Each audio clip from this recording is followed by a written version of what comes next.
My name is Clara, I am 58 years old, and for the past 20 years, I've worked as a senior executive at a multinational company in Seattle. To most people, I'm just another quiet woman who keeps to herself. They see the small apartment, the old car, the modest clothes, and assume I live an ordinary life. What they don't see are the contracts I sign, the departments I run, or the lives I've built through sheer determination. I've never needed to show what I have. I just needed to live peacefully.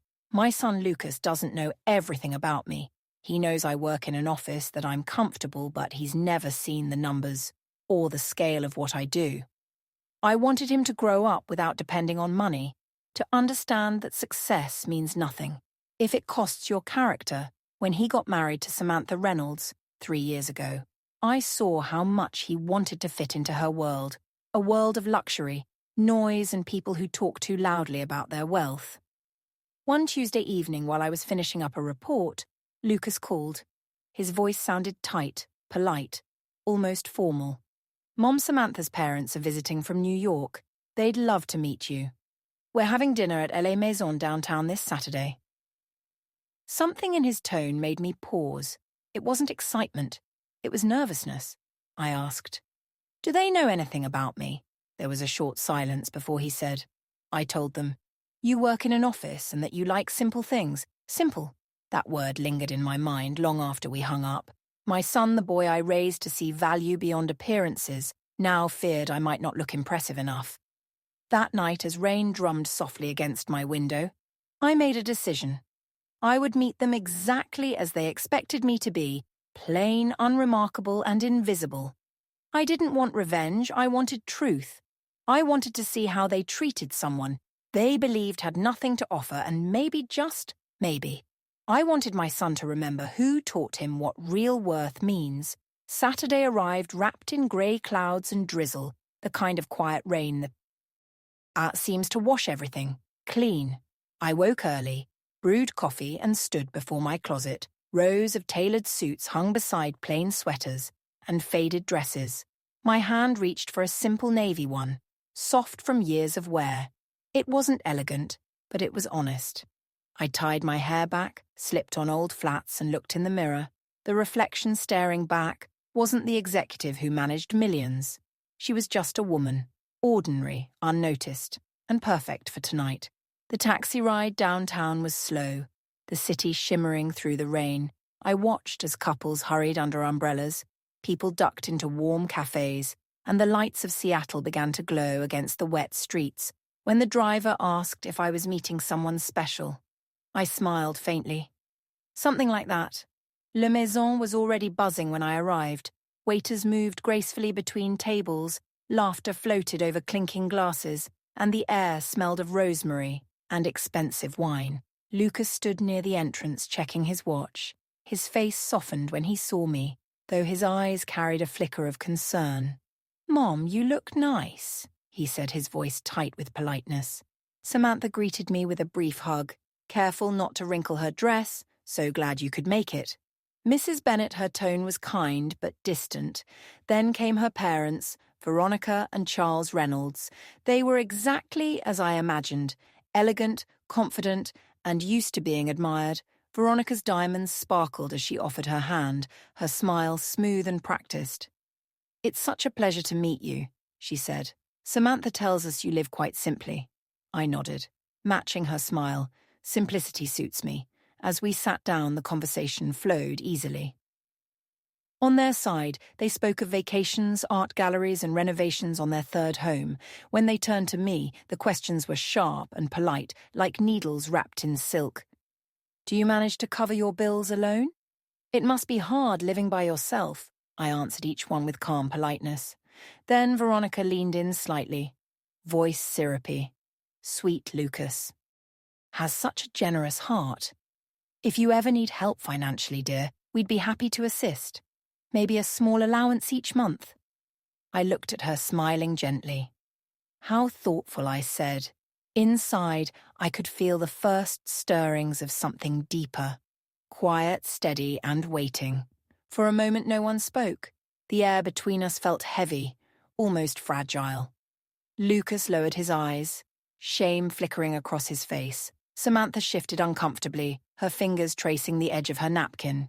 Veronica's smile remained, but her tone softened, as if she were speaking to a child. We just want to make things easier for you, Clara. Perhaps $700 a month, just enough to help with expenses. Lucas and Samantha shouldn't have to worry.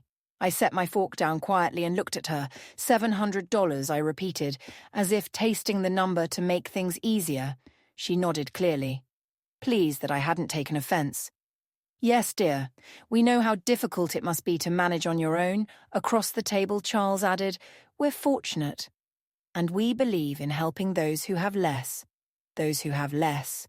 The words landed softly, but they cut deep. I looked at my son. My boy, who once beamed with pride every time I achieved something, who now sat silently letting others decide my worth. I smiled. That's very kind, I said. Then I leaned back slightly out of curiosity. How much did you contribute to their home? Veronica blinked, surprised by the question. Oh, 40,000 for the down payment and 15 for the honeymoon. Paris, of course. I nodded slowly. $55,000. That's about what I make in a single month. The table froze. Charles frowned. I'm sorry, I said. I continued evenly. That's about my monthly income. I'm a regional director at Titan Technologies. I manage operations across 5 states. The people I work with don't measure character in dollars. The color drained from Veronica's face. Samantha's eyes widened. Lucas whispered, Mom. I looked at him gently. You didn't lie, son. You just forgot that simplicity isn't the same as lack. I reached into my bag and took out my corporate card. Pay. Lacing it on the table. Dinner's on me, I said softly. Consider it a courtesy. From the woman you thought needed your charity. The waiter appeared unsure as the entire table sat in stunned silence. For the first time all evening, I didn't feel small. I felt seen. Outside, the rain had softened into a fine mist.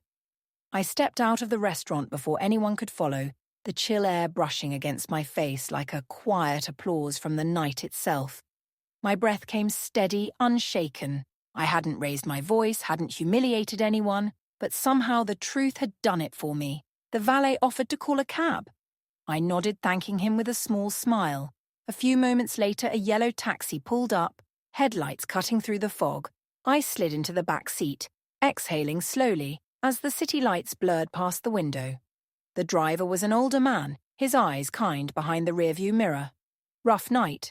He asked. Not rough, I said after a pause. Just revealing, he chuckled softly. That's usually how it goes with family dinners. I smiled. You're not wrong. For a while we rode in silence, the sound of the wipers filling the quiet. Then he spoke again.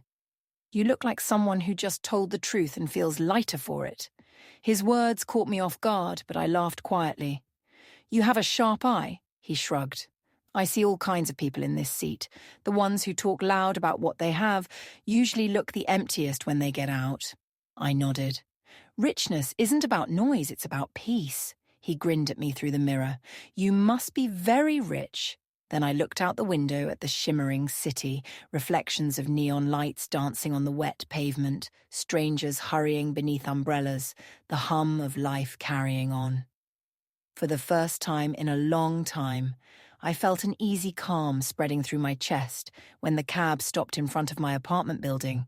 I paid the fare and added a tip. The driver smiled. Take care, Mom. As I stepped out, the drizzle kissed my face again. I lifted my chin, breathing in the cool air. Tonight. Hadn't been about revenge. It had been about remembering who I was and knowing I'd never need to prove it again. The next morning, the city was quiet, washed clean by rain. Sunlight filtered through the blinds, falling across my small kitchen table. I poured myself a cup of coffee and sat down, replaying the previous night in my mind. There was no anger, no satisfaction, just peace. The kind that comes when truth has finally spoken for itself. My phone buzzed. It was Lucas. For a moment I considered letting it ring, but something in me wanted to hear his voice. I answered. Mom? He began, his tone unsteady. I'm so sorry for what happened last night. I didn't interrupt. he continued after you left. They tried to justify themselves, saying they were just being kind, but I couldn't listen. I told them everything, what you've done, what you've achieved. They were shocked. And I told them they owed you respect, not pity. I stayed silent, letting him speak. Then his voice broke a little. Samantha cried. She said she never realized how much she sounded like her mother. She wants to come see you to apologize. I took a slow breath. Apologies are easy, Lucas. Change takes courage. I know, he said softly, but I think she means it, and I want to be better too. There was a long pause, then he whispered, Mum, I was embarrassed last night, not by you, but by myself. I forgot who raised me. My heart ached at his words, but I smiled. You forgot for a moment, that's all. Remembering is what matters. He exhaled relief in his voice. I love you, Mom. I love you too, Lucas, I said quietly. But don't say it just to feel better. Live it after we hung up. I sat by the window watching the light dance on the wet street below. A group of children ran through puddles, their laughter echoing faintly. Life, I thought, has a way of humbling everyone, some through loss, others through truth. And maybe last night had been both for my son. 3 days later, I heard a soft knock on my door. When I opened it, Samantha stood there holding a small bouquet of daisies. No marker. No expensive clothes, just a simple beige sweater and jeans. For the first time, she looked like herself, not a reflection of someone else's expectations. Mrs. Bennet, she said softly. May I come in? I stepped aside, of course. She walked in slowly, her eyes tracing the small apartment, the worn armchair, the books stacked neatly on the table, the faint smell of fresh coffee. It's cozy, she said, almost surprised, peaceful. I smiled, that's what I like about it. She set the flowers on the counter, her hands trembling slightly. I came to apologize, she said, her voice unsteady, for the way I treated you and for what I allowed my parents to say. I grew up thinking money defined respect. I didn't realize how wrong that was until I saw you last night, calm, proud, unshaken. I watched her carefully. It's not easy to unlearn what you were taught, I said, but it's brave to start. Tears filled her eyes. I want to change. I don't want to be like them. I don't want Lucas to be ashamed of kindness or simplicity. I nodded, then begin by listening more than you speak and by valuing people for who they are, not what they own. The rest will follow. Samantha took a deep breath and looked around the room again. I see now why Lucas loves coming here. It feels safe. For a moment, neither of us spoke. The silence between us wasn't awkward. It was healing. Then she said softly, I hope one day you'll forgive me. I smiled gently. Forgiveness doesn't need time, only understanding you've already earned it. When she left, she hugged me, genuine, warm, real. I watched her walk down the hallway lighter than when she arrived. As I closed the door, I whispered to myself, maybe tonight I wasn't the only one who found peace. Weeks passed and life settled into a quiet rhythm again. Lucas and Samantha began visiting every Sunday. Sometimes they brought groceries, sometimes just laughter and stories. There were no more awkward silences, no careful performances. It felt natural, like family should. Samantha had changed more than I could have imagined. She no elite. Onga wore the mask of perfection. She talked openly about her work, her mistakes, her plans, and every time she laughed, it sounded freer, lighter.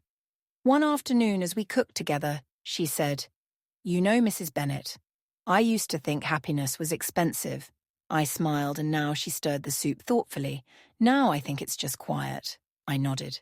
Peace is the one luxury most people can't afford because they don't know it's free.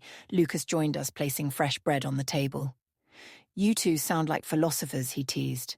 Just women who've learned a few lessons, I replied. After lunch, we sat by the window, watching the light fade over the city. The air smelled faintly of rain, and for the first time, Samantha reached for my hand. Thank you, she said. Simply for not giving up on me? I squeezed her fingers gently. We all stumble when we confuse wealth with worth. The key is to recognize the fall and get up wiser. She nodded, smiling through glassy eyes. I'm learning. Later, as they prepared to leave, Lucas hugged me tightly. Mum, I used to think your silence meant you didn't care. Now I know it meant you were stronger than any of us. I smiled at him. Silence isn't weakness, son. It's power under control. When the door closed behind them, The apartment was quiet again, but this time it didn't feel empty.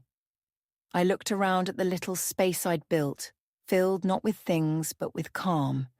I realized that life doesn't reward the loudest voices, it rewards the ones that stay true when no one's watching, and that truth, I thought, was worth more than all the riches in the world. Months later, the rhythm of my days changed again. I began mentoring younger women at work, single mothers, fresh graduates, women who doubted their own strength.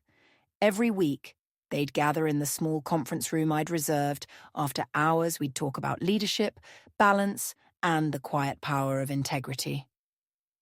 One evening, a young woman named Grace asked me, "Mrs. Bennett, how did you stay strong when people underestimated you?" I smiled by remembering that what others think of you says more about them than about you, and by never confusing wealth with worth. She nodded slowly, her eyes bright. I could see a reflection of my younger self in her, hopeful, uncertain, determined to rise. That night after everyone left, I stayed in the office for a while. The city glowed outside my window, soft silver light over the water, 1,000 stories unfolding in every direction. I thought about the night at LA Mason, about Veronica's envelope, Lucas's apology, Samantha's tears. None of it hurt anymore. It had all become something else. A lesson, a turning point, a quiet beginning. When I finally went home, I brewed tea and opened my journal. The same one I'd written in the night after that dinner. I flipped to a new page and wrote, "Real power isn't loud. It doesn't need to announce itself. It stands still when others perform. It listens when others brag. And it forgives when others don't know how." I closed the journal and looked around my apartment. Everything I owned fit into this space, yet it felt abundant, not because of what was here, but because of what wasn't fear. Noise pretense. I walked to the window, the cool air brushing my face down. On the street, people hurried home, carrying groceries, holding hands, living ordinary lives. I smiled. Wealth, I thought, isn't about what fills your house. It's about what fills your heart. And as the lights of Seattle shimmered against the night sky, I knew the truth that had carried me all along. Money fades, dignity doesn't. Thank you for watching this video. Share your thoughts in the comments.